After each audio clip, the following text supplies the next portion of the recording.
What's up everybody, I'm Derek and today I'm going to show you how I made this wine display.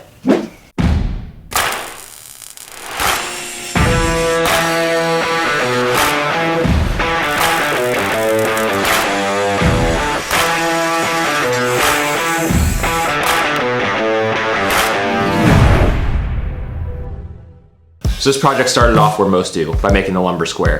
Luckily I had both faces cleaned up by the lumberyard when I bought it, so I knew that both faces were going to be flat and parallel. So all I had to do when I got it back to the shop was cut it to length on the miter saw, square up one edge on the joiner, and then clean up and square the other face over on the table saw.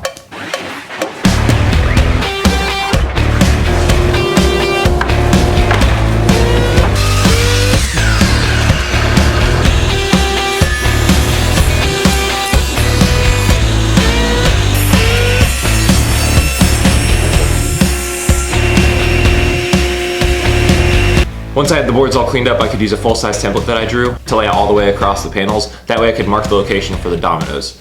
The reason I wanted to do this was because I know I'm going to be cutting these holes. I wanted to make sure that none of these dominoes were going to show up at all in any of these holes.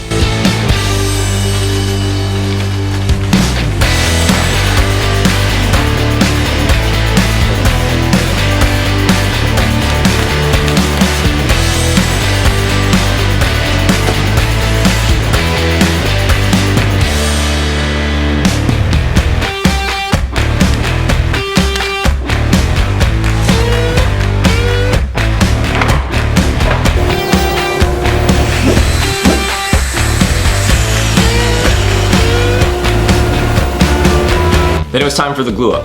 The glue up was pretty simple. To make sure all the seams were perfect, I used the IO trick. I'm not sure if you guys have seen that. If you haven't, there's a link in the bottom to my Instagram. There's a highlighted story on there where I kind of explain what I did for that. So go check that out if you haven't heard of that yet. So between that trick and using the dominoes, it made this glue up go way faster than it normally does, which is good because it made sanding seem like it was a little less boring, even though I don't really remember most of it.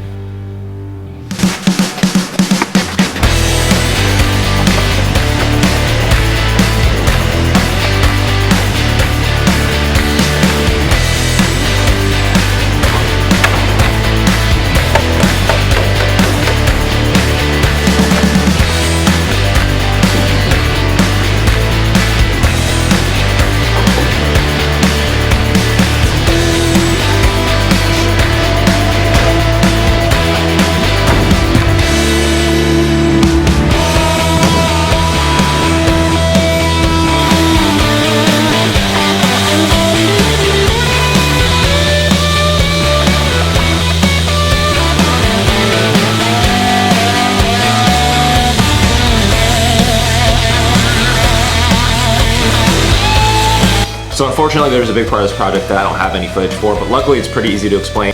The actual holders for this wine display, where the wine bottles go into, are actually all made up of powder-coated steel tubes. So I had my steel yard cut all these tubes to 13¼ inches. This saved me a little bit of time, but cost a little extra money. The bonus of this was that I knew all these tubes are going to be the exact same and exactly square on the end. Once I picked all those tubes up, I brought them straight over to a local powder coater that I use. This worked out great because they cleaned up all the bandsaw edges of the tubes and then powder coated the inside so that now they look like this. 13¼ inches, the inside, all powder coated blue. So there's 38 of these. Each one of these weighs a little over 9 pounds. One of the biggest hurdles of this whole project was trying to figure out how this whole thing was gonna stand with all this weight inside. Just in case you're curious, I'm pretty sure cutting all the steel tubes down might have looked a little something like this.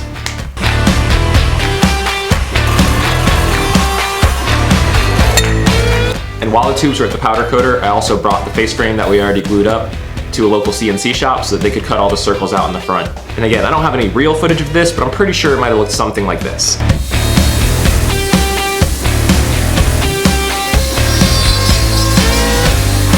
Now it's time for the fun part, getting the logo laser engraved. So for this I went to where I always go, which is my buddy Chris over at Legacy Laser.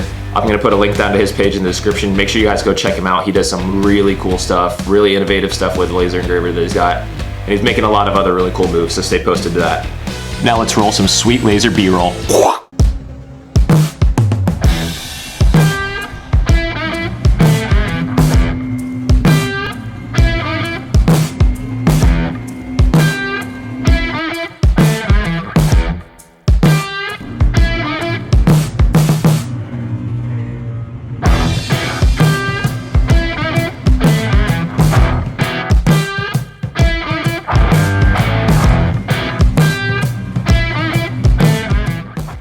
Love that place. Next I had to make some guides that would let me drill holes that were perfectly centered to the holes in the face frame so that I could drill holes for the inside panels that are actually going to hold the tubes in place. To do that, I just made these little guides, which I made these guides. All these are particle board with a metal spacer in between that my drill bit can use as a guide. That way I could get perfectly centered holes that I could use as a reference guide for my hole saw so that the inner panels will be perfectly centered on the face frame panels.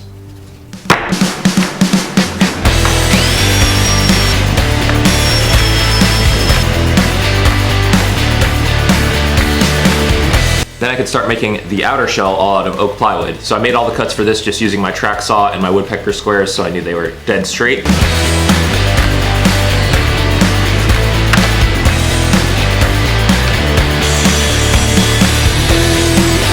Oh, and I forgot. I got to use everyone's favorite joinery method for this.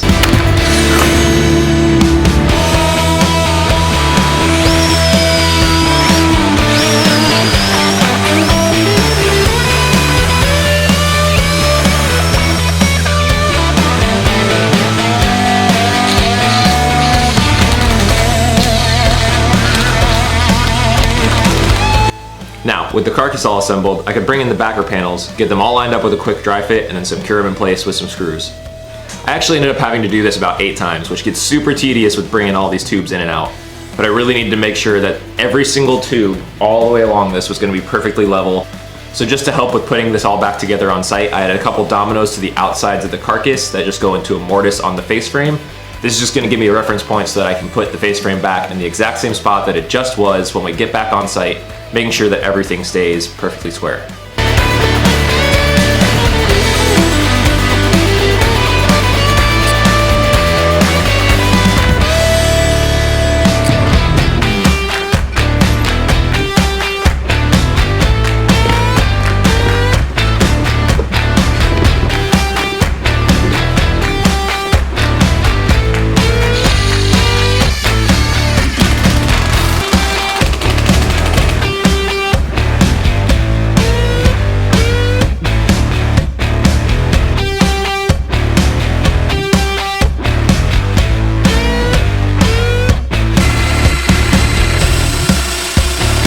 Now all that was left was to add a nice round over to all the holes, the edges, do a little bit of finish sanding, and add some wipe on poly, and this beast was done.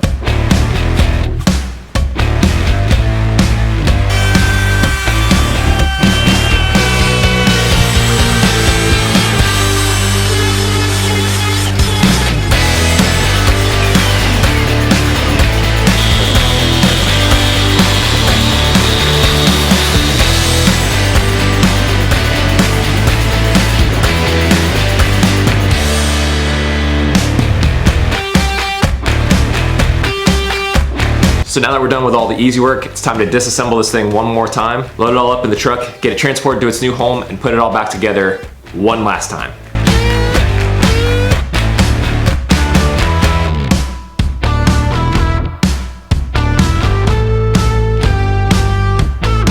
And now it's the time we've all been waiting for. Roll those sweet beauty shots.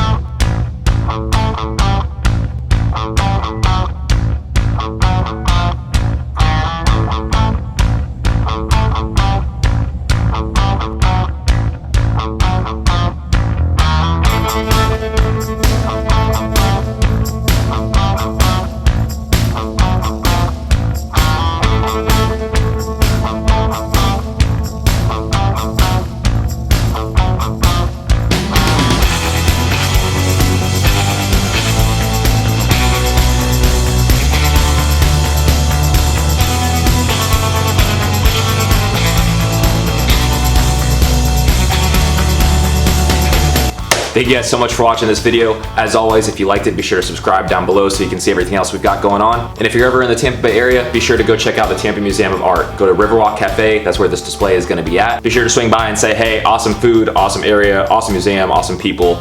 Just go check it out. And as always, we'll see you on the next one.